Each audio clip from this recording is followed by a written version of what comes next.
Nabawasan ng puwersa ng Alas Pilipinas matapos pumatsi ang 5 key players para sa kanilang kampanya sa 2026 ABC Women's Nations Cup. Ang ibang detalye alamin sa pag-abante ni Jake Miculob.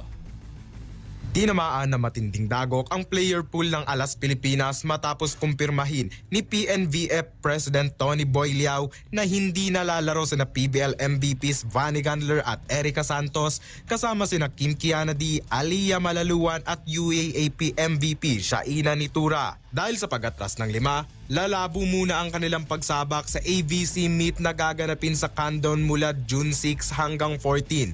Bagamat bukas pa ang posibilidad na humabol sila sa mga susunod na training camp at sa CV League. Mula sa orihinal na 27 players, nasa 22 na lamang ang natitira sa pool, kaya naman magpapadala ng ikalawang batch ng invitations ang PNBF para makumpleto ang roster sa ilalim ng bagong head coach na si Ty Bondit. Sa kabila ng mga pagkawalan na star players, may masasandigan naman si Coach Ty ng mga champion coaches na sina Sherwin Meneses at Shaq De Los Santos na magsisilbing kanyang mga katuwang sa sidelines. Magsisimula ang opisyal na ensayo ng koponan ngayong May 8 para sa kanilang build-up kung saan target ang national team na malampasan ang nakuha nilang silver medal noong nakaraang taon. Asahang magiging matindi ang kampanya ng koponan sa Candon at Chinese Taipei upang masigurong handa sila sa bakbakan kahit wala ang ilang pangunahing volleyball stars ng bansa.